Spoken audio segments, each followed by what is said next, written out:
What if one of Hollywood's most iconic films wasn't just a movie, but a story built on desperation, risk, and quiet rebellion? And what if everything you thought you knew about it was only half the truth? For over 5 decades, Superfly has been praised for its style, attitude, and cultural impact. Its music, its fashion, its raw portrayal of urban life, everything about it feels intentional, almost mythic. But behind that polished image lies a far more complicated reality. One filled with unfinished ideas, financial struggles, creative conflicts, and personal consequences that changed lives forever. Let's step beyond the screen and ask the questions few ever consider. The film that began without a foundation. Every great film starts with a strong script, a blueprint, a roadmap. But what happens when there isn't one? The screenplay for Superfly, written by Philip Fenty, was only 45 pages long, barely half of what a full-length film requires. There were gaps where dialogue should have been, scenes that ended abruptly, characters who seemed to exist without full arcs. It wasn't just incomplete, it was fragile. So how did it become a complete movie? Director Gordon Parks Jr. found himself standing at the edge of a creative cliff. He didn't have the luxury of time, money, or rewrites. What he had instead was instinct and pressure. He stretched scenes beyond their intended limits. Conversations lingered. Silences grew longer. Camera shots drifted across Harlem streets, capturing everyday life not because it was planned, but because it filled space that the script could not. But something strange began to happen. Those extended moments, the slow pacing, the quiet tension, the observational style, started to feel deliberate. Intentional. Almost poetic. Was this artistic genius, or simply survival? The truth sits somewhere in between. Because what critics later praised as visionary filmmaking was, at its core, a response to limitation. A necessity disguised as innovation. And it raises a deeper question. How many masterpieces are truly designed, and how many are accidents shaped by pressure? A story inspired by reality. Philip Fenty wasn't a Hollywood insider. He wasn't trained in screenwriting or storytelling for the big screen. He was an advertising executive, someone who understood messaging, persuasion, and attention. But not cinema. His inspiration came from a magazine article about a real-life drug dealer operating in New York. The story fascinated him, not just because of the crime, but because of the lifestyle, the psychology, the power dynamics. This wasn't just fiction. It was reflection. So ask yourself, when does storytelling cross into reality? And when does reality become something else entirely? Fenty wanted authenticity, but he knew he couldn't create it alone. So he turned to people who understood the streets, not from observation, but from experience. The result was a narrative that felt real, almost too real. Characters weren't polished or idealized. They were flawed, conflicted, and driven by survival. The world they lived in wasn't exaggerated, it was grounded. But that realism came with consequences. Because when audiences watch something that feels real, they don't just observe it, they internalize it.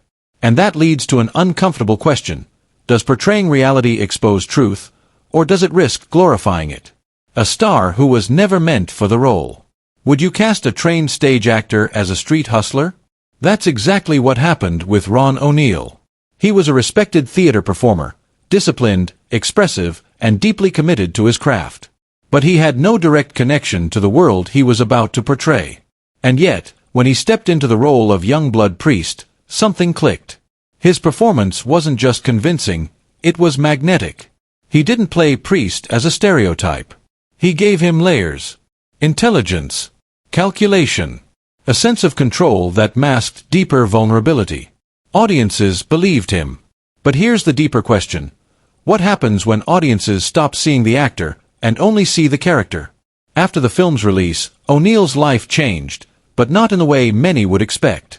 He became famous, recognized, celebrated. But he was also confined. No matter what role he pursued afterward, Hollywood and the public only saw Priest. Casting directors couldn't separate the man from the image. Opportunities narrowed. The range he had built in theater disappeared in the shadow of a single performance. His greatest success became his greatest limitation. And that forces us to ask, is fame always a reward, or can it become a cage? A film funded by risk. No major studio wanted Superfly. To them, it was too risky, too unconventional, too uncertain. So how did it get made? The answer is as unconventional as the film itself. Local professionals, people far removed from Hollywood, stepped in. Among them were two Harlem dentists who believed in the project enough to invest their own money. When that wasn't enough, the filmmakers turned to personal credit cards. Think about that for a moment. A feature film, something that would go on to influence culture for decades, was financed not by studios, but by individuals willing to gamble their financial stability. Would you take that risk? Would you put everything on the line for a story no one else believed in? Because that's exactly what they did.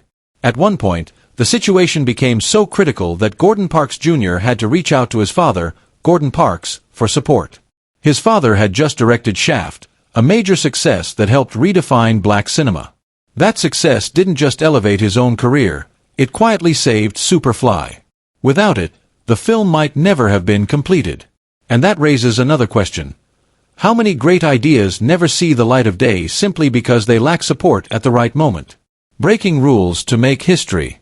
With no budget for permits, no room for delays, and constant financial pressure, the crew adopted guerrilla filmmaking techniques. They shot scenes quickly, quietly, often without permission. Locations weren't secured, they were borrowed, sometimes without asking. The crew stayed mobile, always aware that at any moment, someone could shut them down. And when they needed lighting for night scenes, they didn't rent expensive equipment. They tapped into New York City streetlights, literally drawing electricity from public sources to keep filming. It sounds unbelievable, almost reckless. But it also reveals something deeper about creativity under pressure. Because when resources disappear, innovation takes their place. And it forces us to ask, can breaking the rules sometimes be the only way to create something lasting? The cost of authenticity. As filming continued, the line between the movie and real life became increasingly blurred. The environments weren't recreated, they were real. The streets weren't controlled, they were unpredictable. And the people in those environments weren't always actors. This added a layer of authenticity that couldn't be manufactured. But it also introduced risk. Because when you bring reality into fiction, you lose control over where one ends and the other begins. There were moments when tension on set wasn't acting, it was real. Moments when the crew had to navigate situations they hadn't planned for. Moments that forced them to adapt, to think quickly, to survive. And it raises a powerful question. Is authenticity worth the risk it demands? The aftermath no one expected.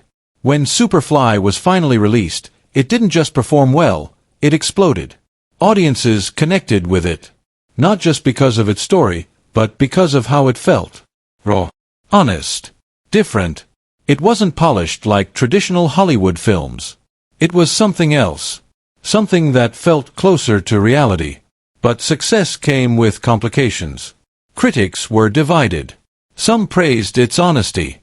Others questioned its message. Did it expose the harsh realities of urban life? Or did it glamorize them? That debate continues even today. And perhaps that's part of its legacy. Because the most powerful stories aren't the ones that provide answers, they're the ones that force us to ask questions. A legacy built on contradiction.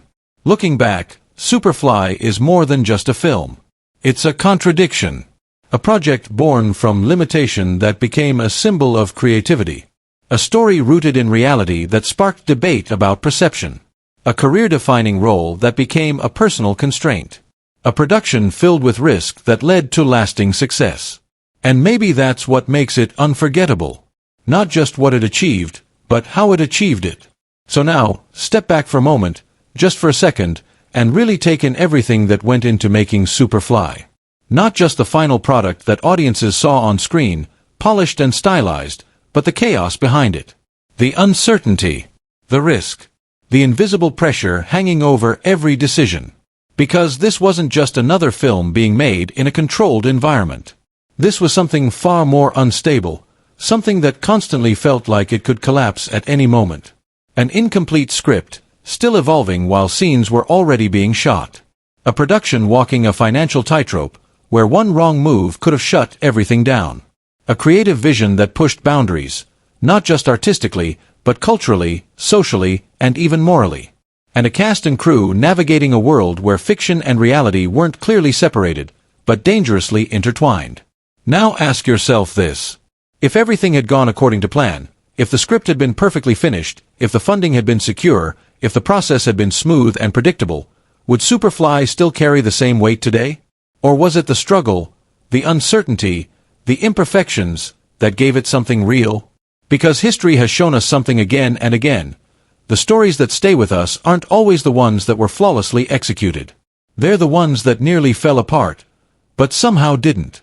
When fiction stops being just fiction, there's a moment in every film where you can feel the line between acting and reality. In most cases, that line is clear. Actors perform. Sets are controlled. Props are just props. But with Superfly, that line wasn't just blurred, it was almost erased. Take one of the film's most iconic elements, the sleek Cadillac. It wasn't rented from a studio. It wasn't built for the film. It belonged to a real figure from Harlem, a man who lived in the very world the film was trying to portray. And he agreed to lend it, but only under one condition. He wanted to be in the movie. Think about that for a moment. A real person, from a real environment tied to the film's subject matter, stepping directly into a fictional narrative. Not as a background detail, but as a presence. So where does performance end, and reality begin? Was he acting?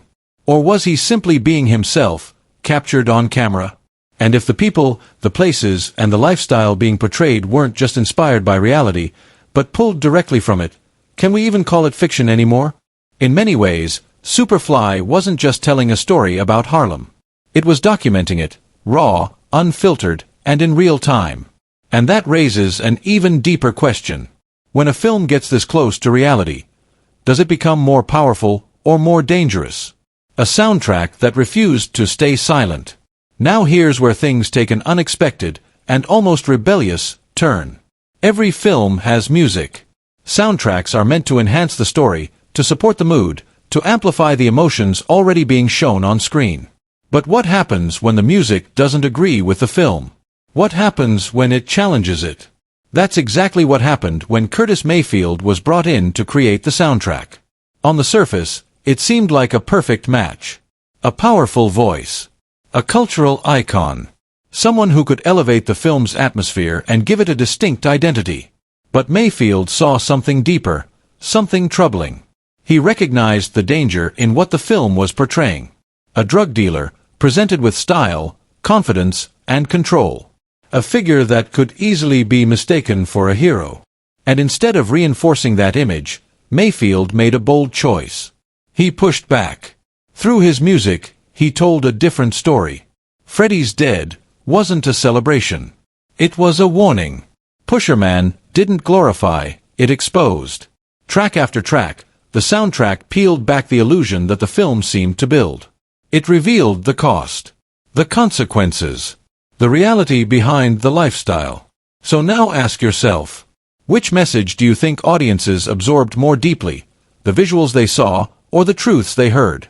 Because while the film captivated viewers with its style, the music spoke directly to their conscience. And here's the irony. The soundtrack didn't just succeed, it surpassed the film. It reached further. It resonated louder. It stayed longer. In a way, the music didn't just accompany Superfly. It argued with it.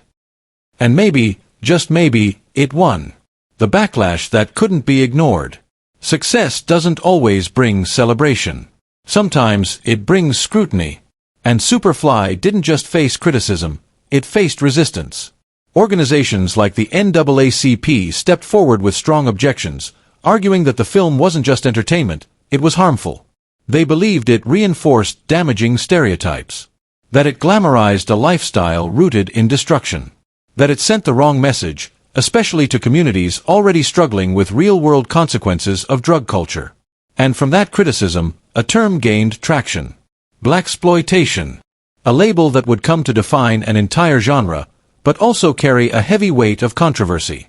So here's the question that still lingers, even decades later. Was Superfly empowering, or was it damaging? Did it give visibility and voice to a culture often ignored by mainstream cinema? Or did it reduce that culture to a narrow, problematic image? The truth is, there isn't a simple answer. Because for some, it was a bold statement, a film that broke barriers and showed something raw and unapologetic. For others, it was a step backward, one that prioritized style over substance and impact over responsibility. And maybe the reason this debate still exists today is because the film sits right in the middle of that contradiction. The personal cost behind the fame. For Ron O'Neal, the man who brought Priest to life, Superfly wasn't just a breakthrough. It was a turning point. The role made him a star. It gave him recognition. It cemented his place in cinematic history. But it also did something else, something far less visible. It locked him in. Because audiences didn't just see a character. They saw an image. And they didn't want it to change. O'Neal tried to break free from that image. He directed the sequel, Superfly TNT, with a new vision. He attempted to reshape Priest, not as a drug dealer navigating the system, but as a hero fighting against it. It was a transformation. A shift. A chance to redefine the narrative. But the audience rejected it. Why? Because they didn't want evolution. They wanted familiarity. They wanted the same style, the same power, the same illusion that had drawn them in the first time. And just like that, O'Neal found himself trapped by the very success that had elevated him. His career never quite reached the same heights again. He took on smaller roles, moving further away from the spotlight that once defined him. So here's something worth thinking about. How often do we celebrate someone for a role, and then refuse to let them become anything else? How often do we turn a moment of success into a lifelong limitation? A legacy built on contradictions. When you look back at Superfly now, it's impossible to see it as just a film. It's something more complex. Something layered.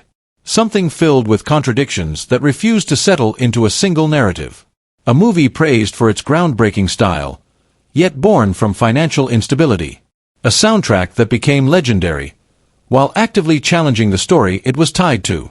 A lead actor who rose to fame, only to struggle under the weight of that very role.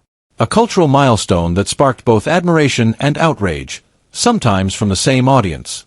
And maybe that's why it still matters. Because it doesn't offer easy answers. It forces you to ask questions. What are we really watching when we sit down to experience a film? Is it just the story presented on screen? Or is it everything behind it? The choices, the conflicts, the hidden realities that shape what we see? And more importantly, do we recognize the difference? The questions that still remain.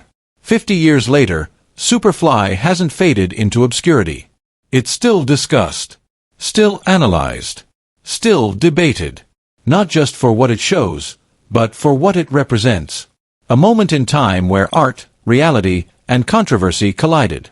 A film that didn't just entertain, but provoked. A story that didn't just unfold, but challenged its audience to think beyond the surface. And maybe that's why it continues to endure. Because it leaves us with questions that don't have clear answers.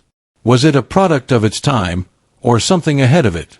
Did it reflect reality, or reshape it? Did it inspire, or mislead? And now that you've seen the deeper layers, the hidden tensions, the contradictions that define it, which part stays with you the most? Is it the struggle behind the scenes? The conflict between music and message? The cost of fame? Or the idea that sometimes the most unforgettable stories are the ones that almost didn't survive at all? Because maybe the real legacy of Superfly isn't just what it showed us. It's what it made us question.